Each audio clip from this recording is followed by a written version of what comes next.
opportunity awaits. Now, that might not feel like it's the case, but it is the energetic that is in the air, so to speak. I'm Katie Cat. I offer these weekly AstroTarot videos that, granted, have not been done in a little bit of time because of some life circumstances for me. A lot of things have been up in the air that are finally settling down, so alas, here I am. You might notice in the background some boxes that are being packed. I finally found a place to live, which I will start moving into over the next coming week or so. Me and my little buddy, Yoda, Mr. Boots, are going to be relocating just right down the street. So it's been really fortunate that I don't have to move too far. I've been kind of in a flux for the last year and a half with my living situation. I was told I have to move and then told I could stay and then told I have to move and then told I could stay. And it left a lot of unknown in my life, and it was very destabilizing for myself and my business and pretty much everything that I've been wanting to build for the last year and a half that I thought I'd be able to, because it takes time to pack, it takes time to find a place to live, it takes time to just deal with stress. But alas, I will be in the process of moving, so in at least the next video or so you will be seeing a different background with different lighting and in a different space. Now, before I jump into the cards for this week, I want to take a glimpse at what's going on in the astrological sky so that, for one, you can identify the planets that are in the sky as you go out and look upon them in the evening after the sun sets, and then also in the morning before the sun rises if you are one of the early birds that is in existence. It's always nice, I think, to see the morning sky. So let's just take a quick look at it, shall we? All right, so what we're looking at here is a diagram I created earlier this year, and you see that there are markings of 1 through 12 that go around counterclockwise, and then we have a bunch of different marbles on here which are noting where the planets are at. And then this wheel that's in the center is the zodiac wheel, and as you're looking upon this diagram, you have to imagine that you are facing south. So on the left-hand side, you would have the sunrise, that would be east, zenith would be south, and then the right side is going to be the western sky. So this morning, before the sun rose, you would have seen the planet of Venus on the eastern horizon right before the sun rose. And you likely wouldn't be able to see any of these planets down here because once the sun rises, we can't really see planetary bodies. But as the sun sets, you will be able to see at least Mars. You might be able to see Mercury because it's a decent distance from the sun. You'd also be able to see the moon, which is going to be rising on the eastern sky just after the sun sets, because we will have a full moon tomorrow on October 6th. Now, the things that are lining up here, which are interesting to note, is that we also have Pluto over here in the 1st degree of Aquarius. It is moving retrograde. We have the North Node over here in Pisces, which is actually pretty close to alignment with the moon today. So we will feel a sense of kind of where we're being called to go and what we're being called to develop, which will be in the Pisces area of our chart. That Pisces area of the chart can be any of these 12 houses, which will be speaking to an area of your life that it will be highlighting for you. We also have Saturn and Neptune in close proximity. We have Chiron in Aries. We have Uranus, which is at 1 degree of Gemini, and it is going retrograde. We also have Jupiter over here in Cancer. Then we have Venus, which I had mentioned a little earlier. It's actually in close proximity to the South Node. So we're going to be letting go of some things that could be creature comforts, but could ultimately not be in the best alignment with where we are being called to go, because ultimately we are going to be called to rebuild whatever it is over here in the North Node side, where the moon is highlighting currently.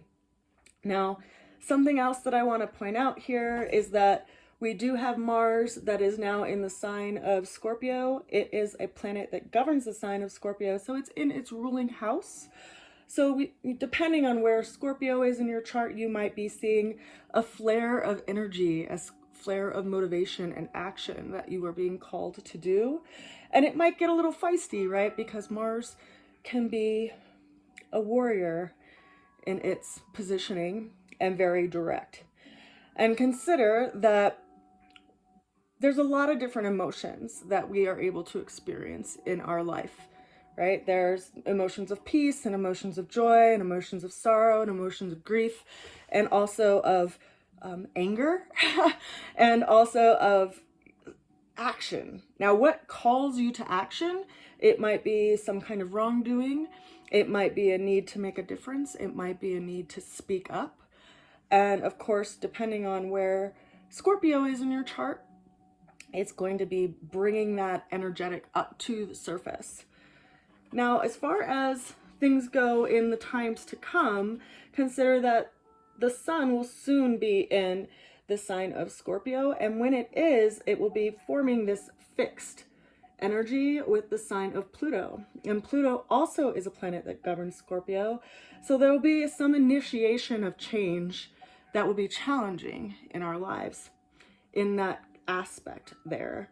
We also are going to be experiencing a grand trine. Now, a trine is whenever planets are 120 degrees apart, because there's 360 degrees in the zodiac wheel, and having a trine is kind of like a helpful energy, a supportive energy.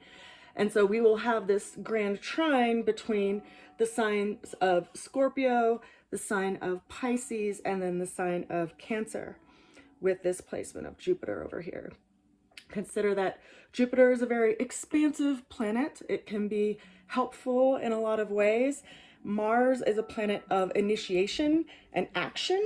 And then, of course, we have this energy over here in Pisces, which is being revisited by Saturn and Neptune, which are both retrograde, which are bringing us into a place of review before they move forward.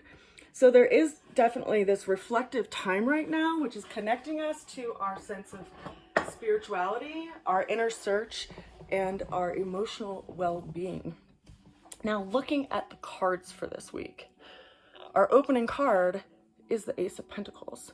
Now, this is an earth-ruled card. We see a hand that is holding a gigantic coin and a gateway through a garden that leads to a mountain that is in the background.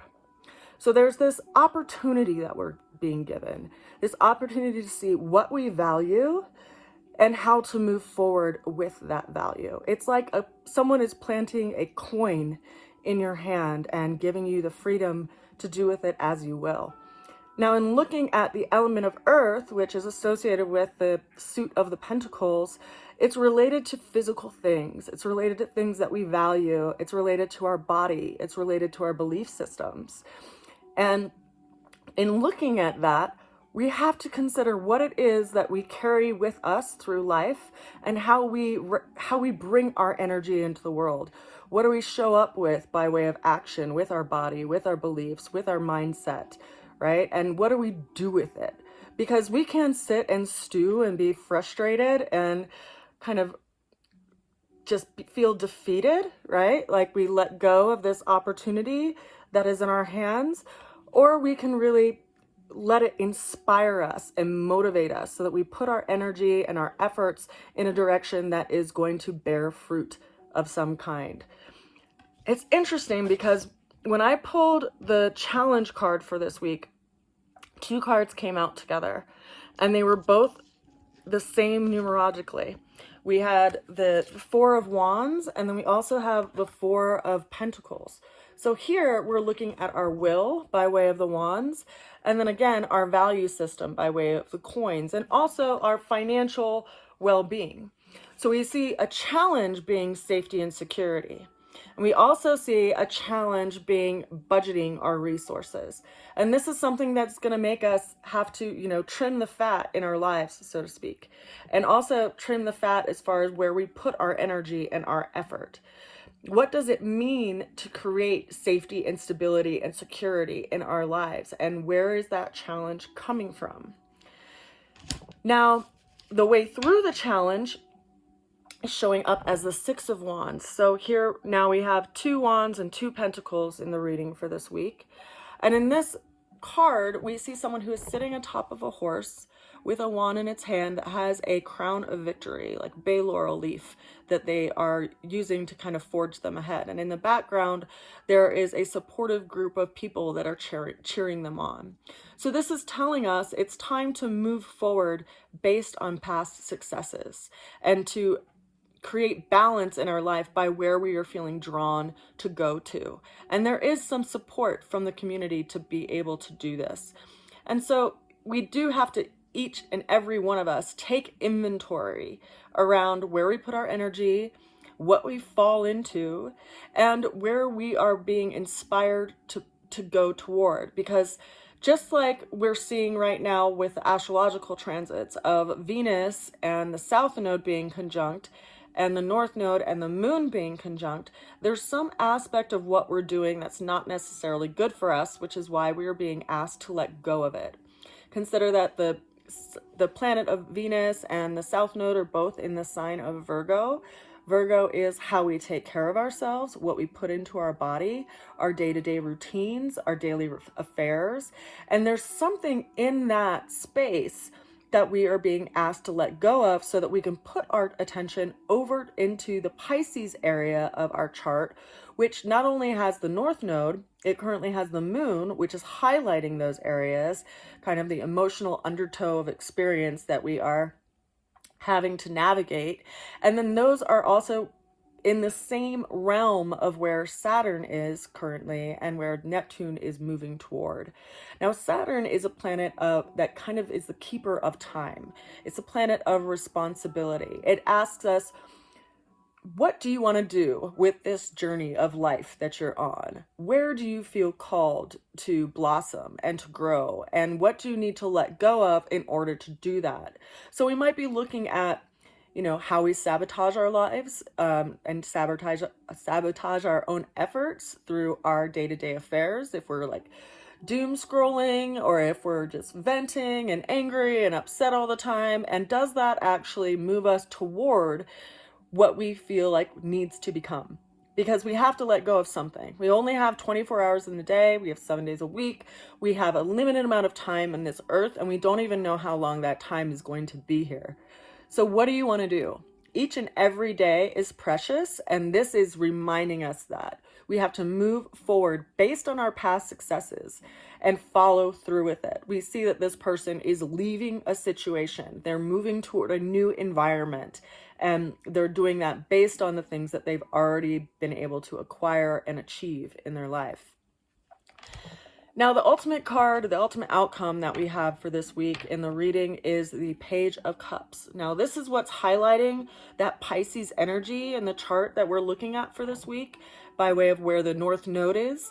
And in this card, we see a woman that's standing next to the ocean, a huge body of water. Consider that Pisces is ruled by both Jupiter and also Neptune. They have relationships with both of those. And in consideration of that, we see this vast ocean behind them, which is a lot of unknown.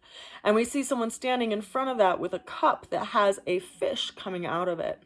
Now, this is a card of spiritual reflection and also of deep inner observation. And so they see this symbol of this fish coming out of the cup, and it's like their spiritual search is coming to look them in the eye for them to reflect where they want to put their energy and effort.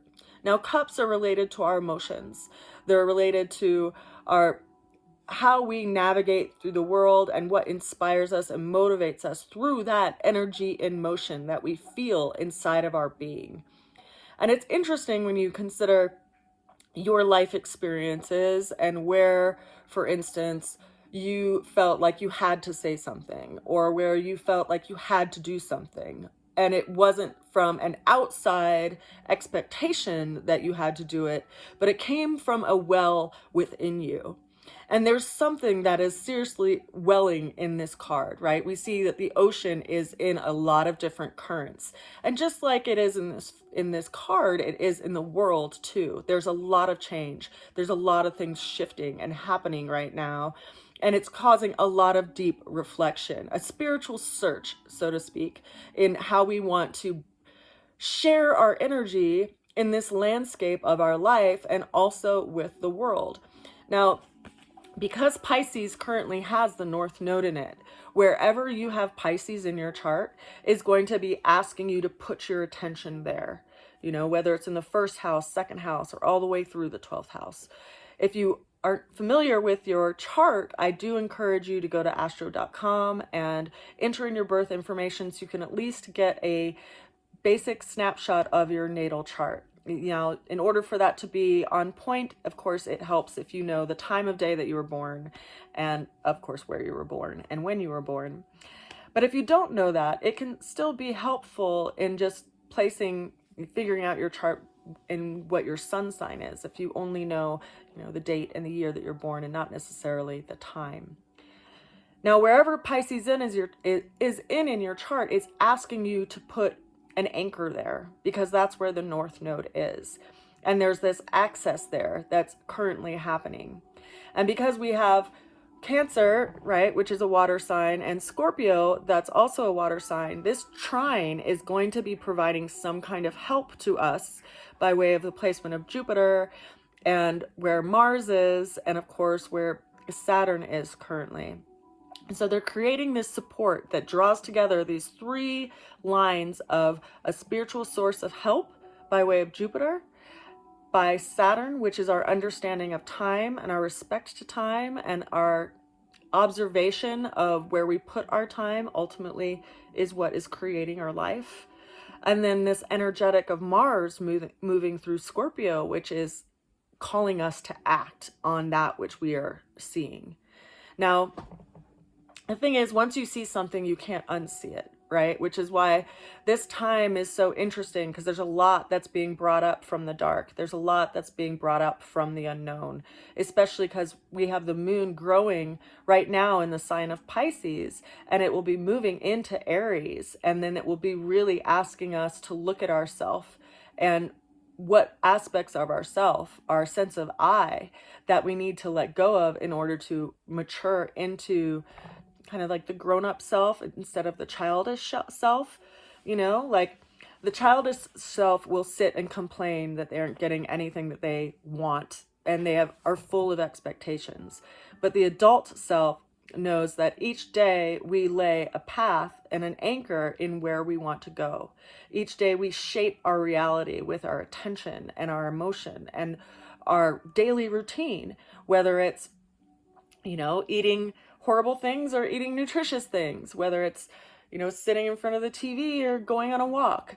How we spend our time and who we share our time with each and every day helps to shape this world. And I do want to point out too that there have been a lot of studies that have done, and one that's specifically poignant around the power of meditation and how it can energetically shift things in the world. There was a practice done in Washington, D.C., where a group of people meditated together on a regular basis, and they found that they were able to lessen the crime rate of that area by, like, I want to say 20%. I've quoted this before, and I apologize for not having this study directly in my mind right now, but it is something that is easily searchable. If you just search for meditation practice in Washington, D.C. that shifted the crime rate, it'll come up with the information so you can research it and look it up yourself. But there's no other time like now to be very conscious of where we put our attention and what we're feeding and what we want to feed and what we want to grow and where we allow our attention to go intentionally versus what it falls into. So this is a very, very poignant time right now, especially in shifting into the new year. So we're laying the groundwork for that which we're going to be building upon. And we will have to make some kind of sacrifice by way of perhaps a creature comfort, perhaps a way that we escaped before. Some aspect of our lives we need to let go of. in order for us to be able to grab a hold of that new possibility. If you have any questions, I appreciate your comments and you sharing kind of what you're going through. If you are interested in a reading, feel free to reach out. I will say I'm going to be in the process of moving over the next couple of weeks, 2 to 3 weeks. So my schedule will be more open and available in late October or early November in order to schedule a reading through Zoom, or even to like have a chat or processing chat if you just want to talk through some things and learn about some astrology and see how these things are resonating in your life. I send you a good wish. I do hope that you are well. I know that right now we're going through a lot of intensity, and I just want to encourage everyone to remember that we are a community together, and the only way we'll get through this is to remember that. I send you a lot of love and a good wish, and I will see you again soon. Bye for now.